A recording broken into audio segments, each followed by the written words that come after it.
Hello friends, நம்ம டெட்டுக்கான Tamil question paper தான் இன்னைக்கு ரெஃபர் பண்ண போறோம். ஸோ இன்னைக்கு 20 கொஷின்ஸ் பார்க்கலாம். திருவருட் பிரகாச வள்ளலார் புரட்சித் துறவி என அழைக்கப்படுபவர் யார்? ஆன்சர் ராமலிங்க அடிகளார். ராமலிங்க அடிகளாரின் பெற்றோர் யார்? ராமையா, சின்னம்மை. திருக்குறளில் உள்ள மொத்த எழுத்துக்கள் எத்தனை? ஆன்சர் 42,194. திருக்குறளில் பயன்படுத்தப்படாத ஒரே எழுத்து எது? ஔ. திருக்குறளில் இருமுறை வரும் அதிகாரம் எது?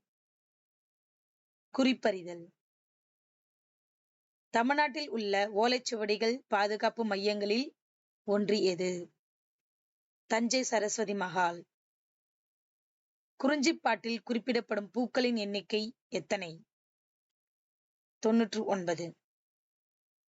அக்னி சிறகுகள் சமூக சேவை மற்றும் இலவச பயிற்சி மையம் எங்கு அமைந்துள்ளது? திண்டுக்கல், சானார்பட்டி. உவேசாவின் இயற்பெயர் என்ன? வேங்கடரத்தினம்.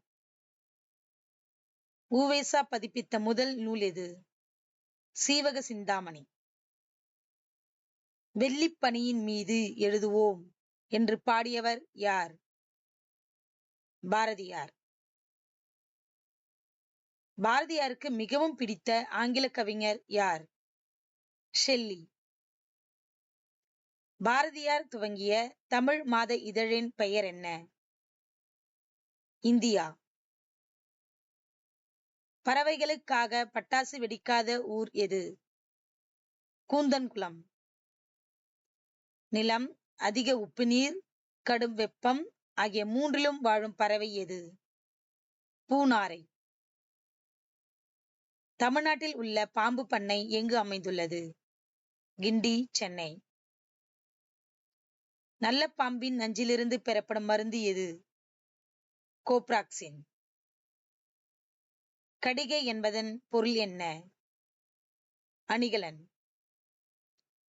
நாட்டுப்புற பாடல்களை எத்தனை வகையாக பிரிக்கலாம்?